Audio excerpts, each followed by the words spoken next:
What is the history of the CFTR gene discovery in CF? Imagine a time when cystic fibrosis was a mysterious disease that puzzled doctors for decades. It was first recognized as a distinct illness in 1938, when children showed thick mucus clogging their lungs and digestive systems.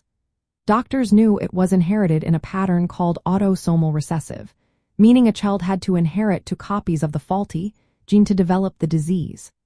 But they didn't know exactly which gene was responsible for decades. It wasn't until 1989 that a major breakthrough happened.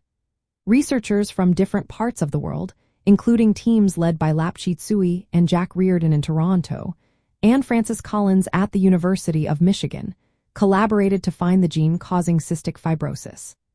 They used a technique called positional cloning, which involves locating a gene based on its position on a chromosome without knowing what it does.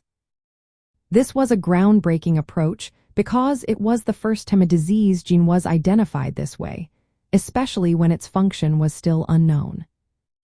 They mapped the gene to chromosome 7 and discovered the CFTR gene, which stands for cystic fibrosis transmembrane conductance regulator.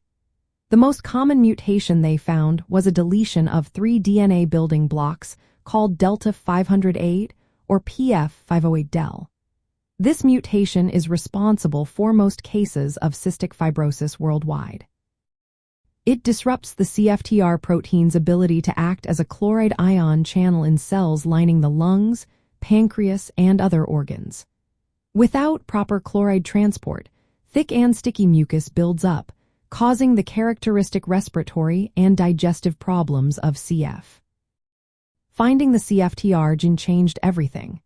It clarified the molecular basis of cystic fibrosis, allowing for precise genetic testing and carrier screening.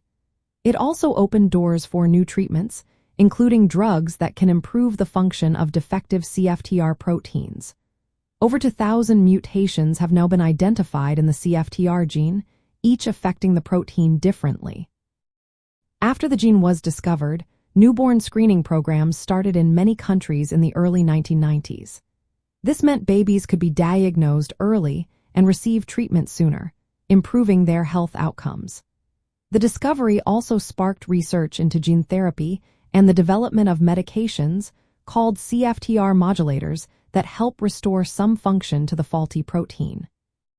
In summary, the story of the CFTR gene discovery is a remarkable journey of scientific detective work that transformed cystic fibrosis from a disease once considered fatal in childhood into a condition where many patients now live longer, healthier lives. This discovery remains a cornerstone of cystic fibrosis research and continues to guide efforts toward better treatments and, hopefully, someday, a cure. Always remember, if you or someone you know is affected by cystic fibrosis, consulting healthcare professionals is essential for personalized care.